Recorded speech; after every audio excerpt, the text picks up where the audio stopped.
This is the original podcast edition of The Guild of the Cowry Catchers by Abigail Hilton, now part of the complete Pirates of Wefrevane series. The books are available as audiobooks, ebooks, and paperbacks. This podcast originally aired from 2010 to 2014. Stick around after the story for commentary from me, the author, more than a decade later.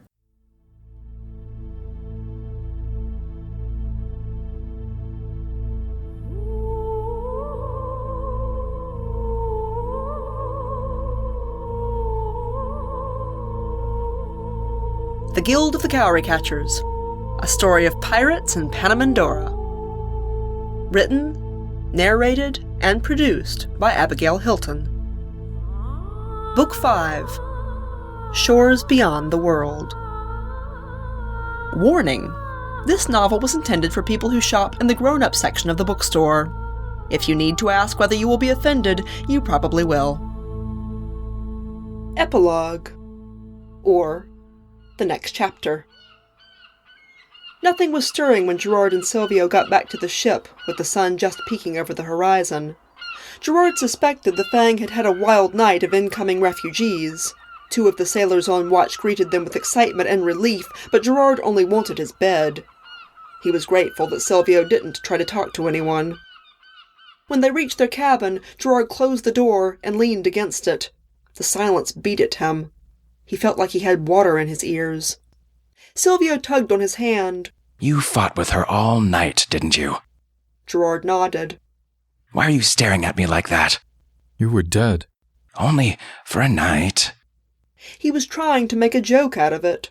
Forever. You were dead forever. Gerard, you need sleep. Schultz are going to be asking all kinds of questions. Come on. Gerard let himself be led into the bedroom. He sat down on the edge of the bed and took off his boots. Silvio was tugging his coat off, one arm at a time. You know what the worst part of it was? For me, I mean. Gerard shook his head. His bandaged arm was beginning to throb. He hadn't even felt it during the fight with Marcella. The worst part was you trying so hard to hang on to me, and I just couldn't stay.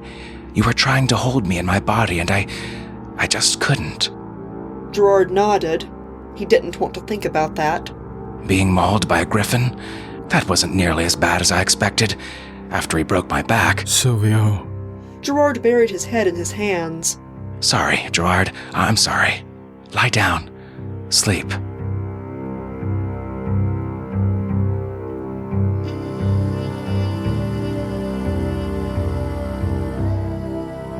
Gerard was afraid that he would dream of wind chimes, but he didn't. He woke much later in soft lamplight. Someone who was not Silvio was standing by the bed. He jerked away. Sorry. It was Lou. Silvio wanted me to have a look at your arm. Make sure you're not bleeding to death. Gerard ran a hand over his face. What time is it? Getting near sunset. He could tell that the ship was moving. The cabin window cover was open just a crack so that he could see the evening light outside. He felt the breeze across his cheek. Here. Lou put a ship's biscuit in his left hand. Eat something, and let me see your arm. Sylvie said a wyvern bit it. A mixture of blood and straw-colored fluid had soaked through the bandages. Lou said that it didn't smell like corruption. She washed the wound and redressed it. Did Silvio tell you he can talk? Lou flashed a grin. I'm not sure he's stopped talking since he stepped out of the cabin. Dinner is within the quarter watch. We'd all like to hear your side of the story. She hesitated. Sylvie says he died. He did. Lou left him to bathe and dress. When he finally emerged from the cabin, Basil was waiting to pound him on the back. Gerard! I knew you were magic. I said it, didn't I? Magic! Gerard smiled weakly. Basil was guiding him down the hall. Sylvie's talking, like with a tongue sort of thing. He says it's something you did, which doesn't make any sense to me, but then I never really understood the Alpha Bond. Something I did. It's something the Firebird did. But Gerard's words were drowned as they entered the dining cabin. There was a happy roar of voices and the clatter of cutlery. Silvio spoke in his head immediately. Gerard, I'm sorry Lou woke you. I thought you might be bleeding. Gwaine started talking to Gerard in the same instant. Good to see you up and about. According to Silvio, you have slain the largest wyvern in Wefervane. Several of the other Shelts were slapping him on the back. Gerard looked around at them, smiled, tried to explain that he hadn't slain anything, that Silvio and the Firebird had done all the slaying. Silvio was half standing on his chair at the end of the table. Come on, come eat. Come listen to me jabber. I do that anyway. Yes, but out loud. Silvio was radiating goodwill. He was dressed in cloth of gold, with bright red pants and shirt. He had a gold ribbon in his tail. Gawain had 2 black eyes, and he was moving stiffly, but he looked profoundly content. Is Myrta all right? Gawain nodded. Someone stuck a sword in her thigh, and she lost a lot of blood, but she's awake and eating this morning. He grinned even more broadly. She's got a cousin on board that she didn't know was alive. All told, we've added more than 400 new Shelts to our crews. Gerard said that he was pleased to hear it. He found that he was suddenly very hungry. Silvio was telling Basil and Lou about being picked up and carried into the Great Lodge by Morcella's wyvern, and subsequently killing it. So, apparently the Firebird monuments have some sort of healing properties, said Gawain to Gerard. There's mention of that in the old stories. Gerard tried not to laugh. Healing properties? Gawain, Silvio was dead, and then he burned up. Gawain nodded. Have you ever heard of salamanders? No? They're creatures that live in fire, and they... Basil's laugh interrupted him. Gerard's dad? As in Lord Holivar? Well, yeah, said Silvio. I wasn't picky at that point. What did he say? Asked Lou. Not much. I don't think he recognized me at first.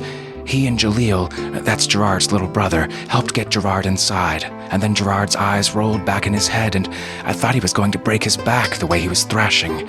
Then he almost stopped breathing. We took him into a bedroom and laid him down. That was about the point when Jalil realized who I was. Then it was question and answer time. Basil grimaced. That must have been awkward. Silvio shrugged. I didn't care. I thought Gerard was dying. Fortunately, Dakar's daddy turned up with the antidote. Mad as a barrel of lemurs on sweet leaf, but he did help. He looked like a Shelt, but he wasn't good at it, not like Morcella. He smelled like a wyvern, and you could tell there was something wrong with him. Gerard was all right by morning. Silvio paused. Gerard, what did your father want to talk to you about? I meant to ask and I forgot. Was he angry about me? Gerard hesitated. No, he wasn't angry. Aloud, he said, I promised Father that if we survived, we'd stop by Holivaris on the way out of the Crescent. He glanced at Gawain. No one else has to come, of course. We can meet you in the Sun-Kissed Isles. Gawain shrugged. I don't mind. It's not that much out of the way. I'll see what the other captains say. Gerard looked back at Silvio. I suppose I could take Felbane and just go alone. Silvio looked a little nervous, but he covered it with a laugh. Of course. We'll all go. Maybe this time we'll even stay for dinner.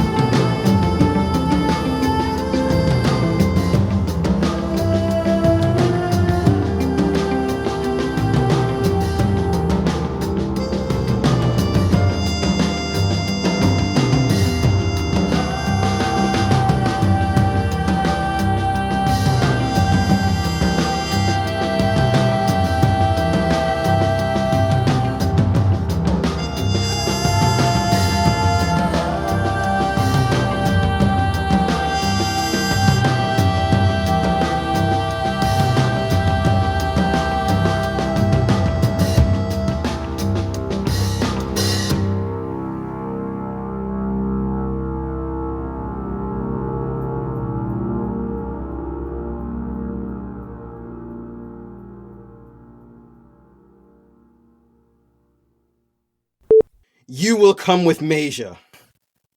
That's not pure hatred. That's more of a peeved. Okay. Pure hatred. I hate Gerard. I hate him. Even though I ate his baby, which should have satisfied me, I hate him. I can't even use this as spoilers. I mean, as outtakes, because it's filled with spoilers. Damn it. Okay. Shrieks of Abony. Abony. It's sort of like when Abby causes someone agony. Gerard, Well, at least I'll get what I came for. My eye! My contact lenses! Do you know how much I paid for these? Okay, here's my attack cry. Yeah! You might have to shrieks of agony for other characters as well. I will. Yeah, I can shriek. For There are a few people who can shriek. Actually, it's a skill. It's a skill. The wyvern's greatest weakness. The wyvern's greatest weakness as a species is that they get along so poorly with one another. That's the truth. Those girls who jumped up to say hello when we went to see Cullowen. I worked with some of them, with some of their mothers. Oh, Cullowen. God damn it. Gotta think about changing his name. I knew it was dangerous to write stuff down, but I was afraid I'd take a contract or make an appointment and not remember. You have to follow through on that kind of stuff. As far as I know, I always did. Oh, goddamn bird.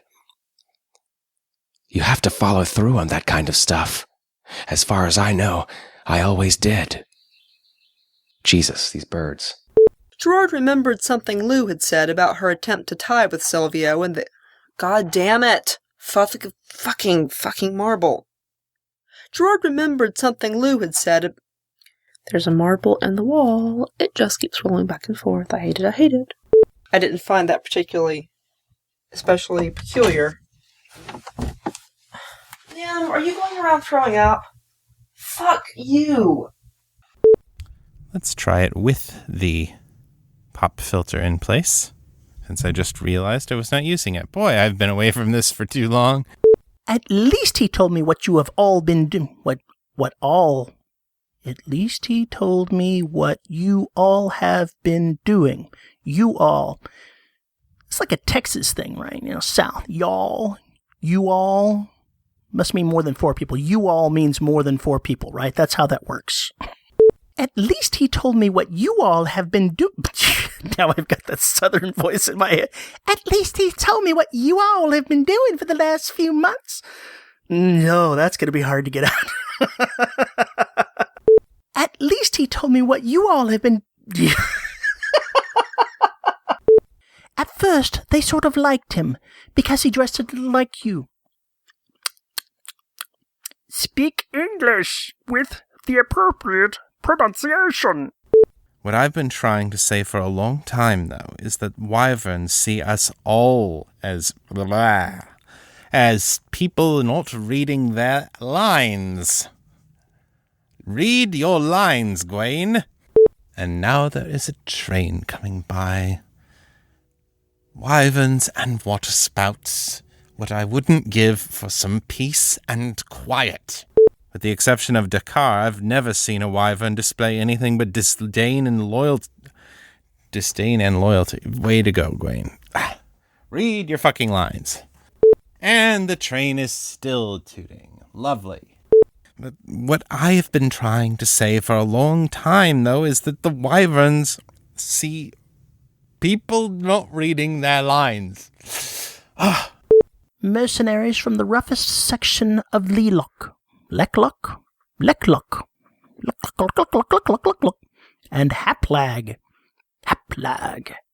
Lecklock, Haplag. I think there may be some Klingons around here. That sounds very Klingon. Kapla! Okay, now bellow. I practiced the bellows earlier. It's going to sound either like a cry of pain or like I'm throwing up. I'm not sure which, but here we go. Ooh! Ooh! Ooh! Kind of leaning towards the vomiting, but I'll leave that up to your judgment. Okay, and the trill. Never trilled before. Well, maybe once when I was drunk, but let's see. And we wanted some things from our... Start the whole line over. Start the whole line over. That's because you've been eating rat, wrote Silvio genially. What are you doing? What are you doing? Would you like to exit the building? Would you like to go out? No? Are you drunk and stoned? Yes. Go on. Go on, silly beast. You rescued me instead. Ha ha ha ha ha. That's more of a girly laugh. Well, we've laughed enough on this recording. Maybe she can use one of the other ones. Maybe. Ah! It's easier to record a laugh when you have someone in the room to tickle you. That's what you get. All right. You were one of... You were... Bleh. Now you giggle. Perfect! Oh my god! Can she just use one of the laughs? Probably. Good. Now you're being cheerful and matter-of-fact, talking about your friend stealing. They all just looked at him. They all just looked at him. All the squeakings of the mouth. Squeakings of the mouth. And there goes the damn marble rolling in the damn wall. We didn't start the fire. Oh, that's very cute. Ah, the 80s child in me is groaning. Shame on you. He leaned up, put his arms around Gerard's neck, and pressed his cheek against Gerard's. His quick breaths. Please, neighbors, stop bathing, stop using the toilet, stop running the sink. What is your problem? And the storm, please, stop raining, stop thundering. Gerard agreed that they would probably be more comfortable. Gerard agreed that they would probably be more comfortable. Gerard agreed that they would probably.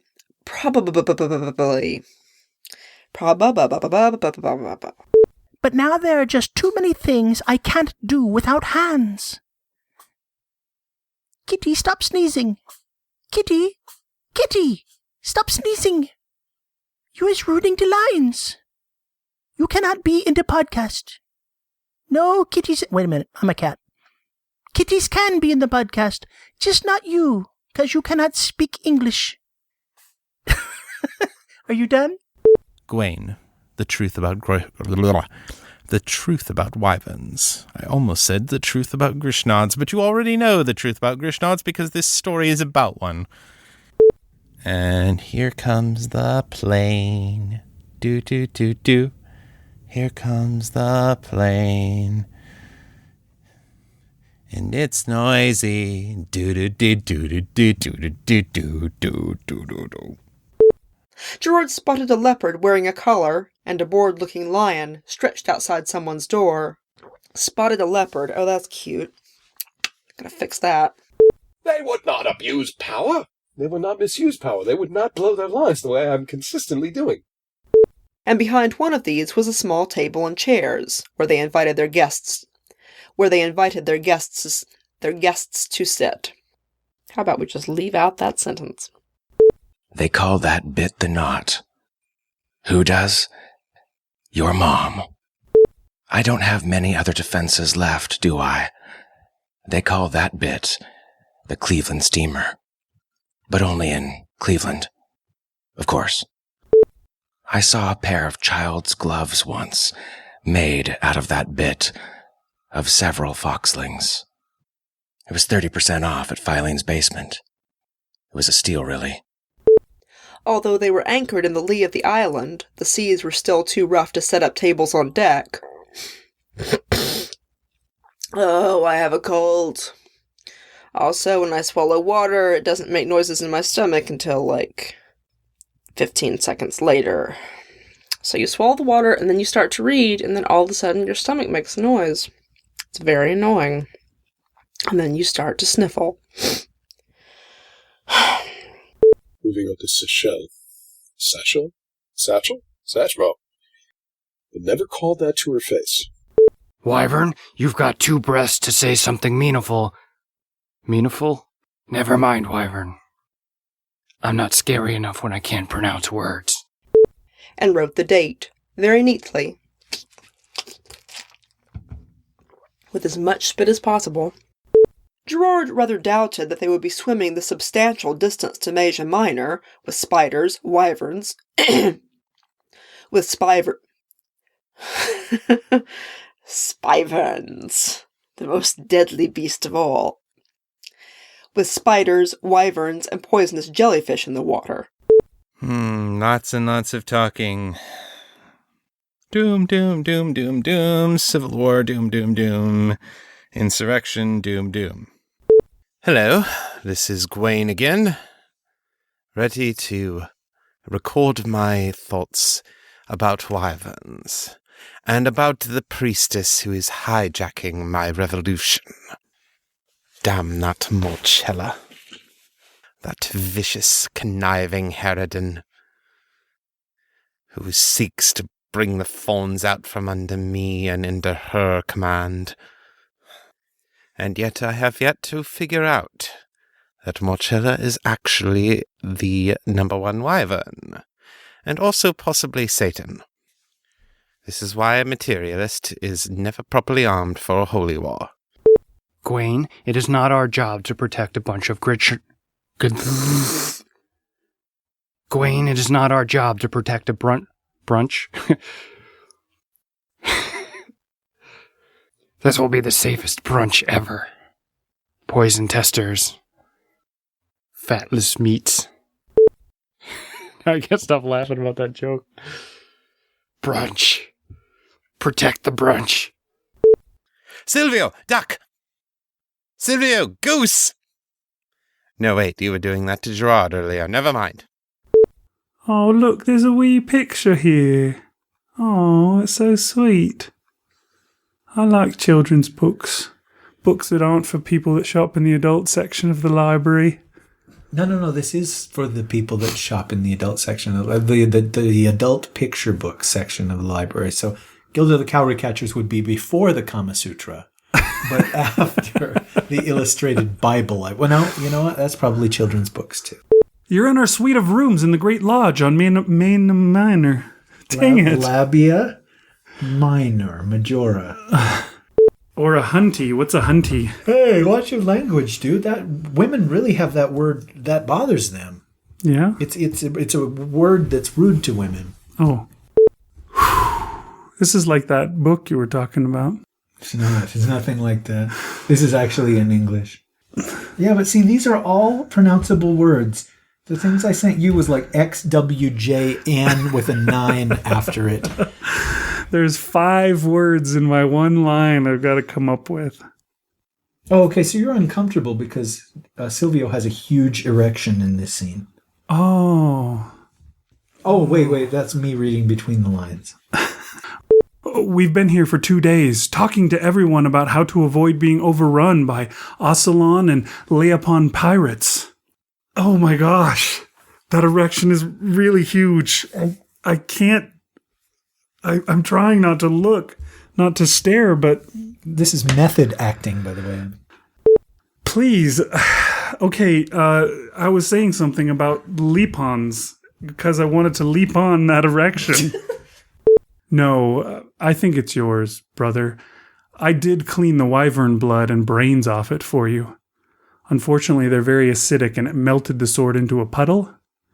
But it's still yours, if you want it. Otherwise, I'm taking it, because it's an heirloom. She was so lonely when she came to Holovaris.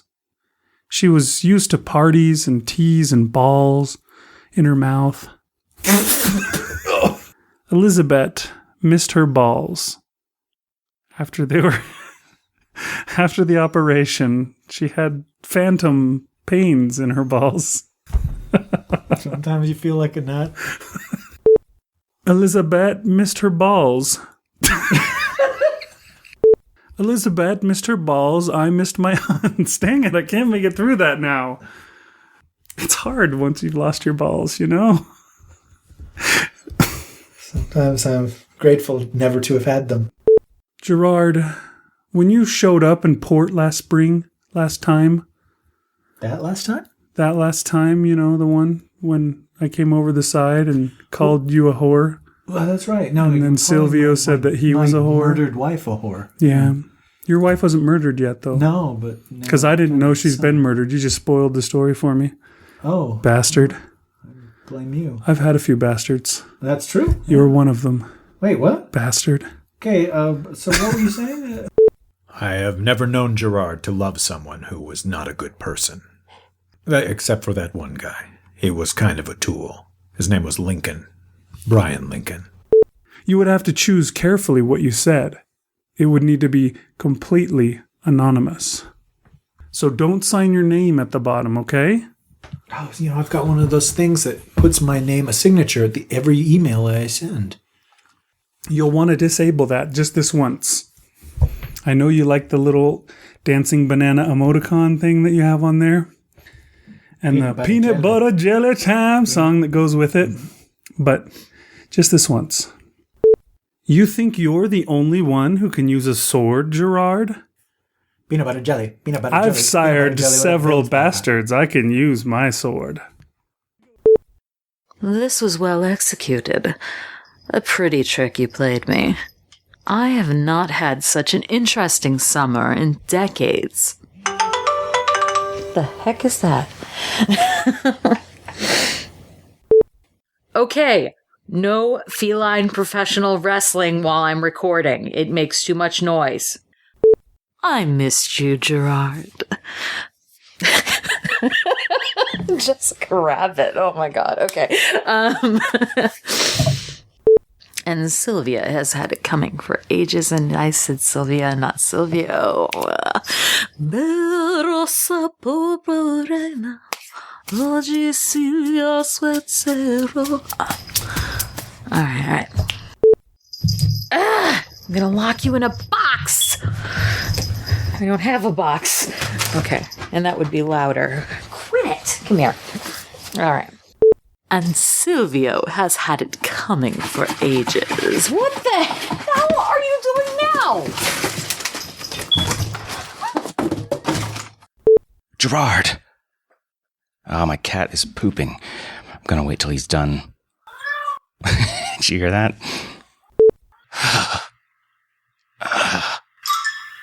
Damn it. And that's it. So these are my last lines as Gawain. And, I want to say, Abby, that it has been an honor and a privilege to voice this character who I admire so very much and who makes me smile and laugh and think. It's been a real treasure these last few years, bringing this character to life. When I first met Gawain, he was an unknown writer on bunch of quotes at the beginnings of chapters. And I knew nothing about Panamindorah, knew nothing about this world that you had created. I was just trying to help out a new podcaster. And somewhere along the way, Gawain captured my imagination, and I think he's one of my favorite characters that I've ever played. Maybe even my favorite. So, to you, thank you for bringing him to life and giving him a voice and giving him my voice. And to all the fans, thanks for your support. Good sailing to you all.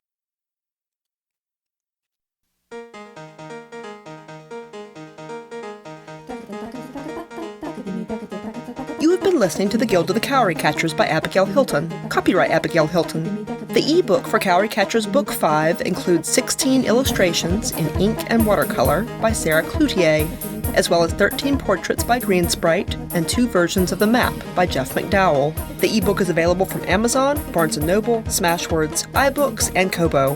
The rest of the series is also available as illustrated ebooks, and the entire series is available in non-illustrated paper on Amazon. Visit my website at abigailhilton.com for information, including how to get 25% discounts on paper books and how to order signed books. This podcast included the vocal talents of Nathan Lowell as Gerard, Norm Sherman as Silvio, Chris Lester as Gawain, J. Daniel Sawyer as Basil, Amy Watkins as Lou, Sound effects for this podcast were provided by SoundSnap, the Free Sound Project, and Sound Dogs. The intro music was Grace by Beth Quist.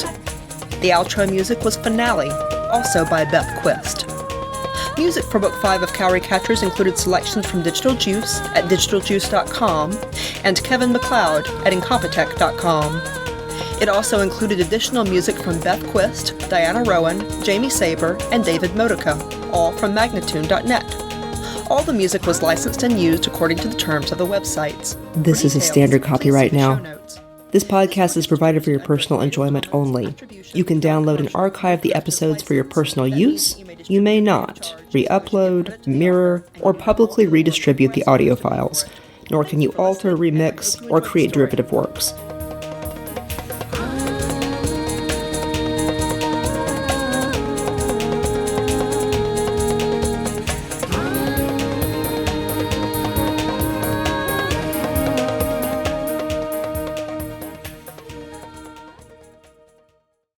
And I'm back. This is 2026 Abby, coming to you with a few thoughts on the episode.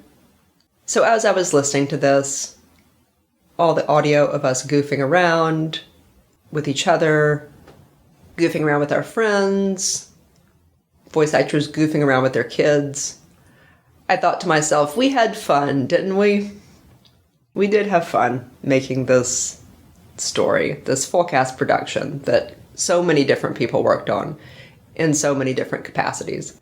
The guy that I was goofing around with at the beginning of the outtakes, that was Jeff McDowell, who is a friend since grade school. He has made all of my maps for my books and also done almost all of the design. He's also done logo type elements, the little fairy shaft and Krisha that are on the back of the Hunter's Unlucky books, the silhouettes inside, that's all Jeff. He did bit parts in Cowry Catchers. He did Hope Haley's voice, which, again, we had a lot of fun with. This was 2014 when we finished this production. I finished writing this book around the end of 2007 during my first semester of anesthesia school, and then I finished the production in 2014. As I said in the previous episode, Lauren Harris organized a panel for me at Balticon 2014, and a bunch of the voice actors were actually in the same room. We spent time goofing around and taking questions from the audience. It was quite fun. I am going to put the audio for that panel in next week's podcast, so that'll be next week. At this point in time, I was finishing the writing for Hunter's Unlucky. I would have been just about done with the rewrite of that book. And then the first short story we're going to listen to, Skydance, I actually did write that immediately after finishing the production for Cowry Catchers and also finishing the writing for Hunter's Unlucky. So that will be the next fiction that you hear, and I'll be back next week with some more entertaining goofing around from the voice actors. I will see you then.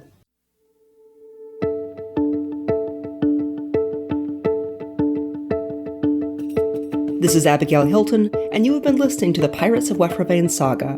Join me on Patreon for early episodes, long-form interviews, forum access, personal updates, and lots of artwork, including maps and species charts. That's patreon.com/Abigail Hilton.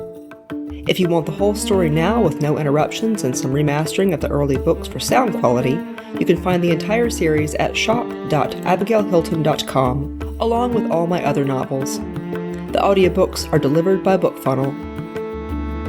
Background music was Hidden Sky by Jamie Saber, licensed from magnatune.net circa 2014. The Guild of the Cowry Catchers podcast is an audio adaptation of the Pirates of Wefravain saga, written and produced by Abigail Hilton.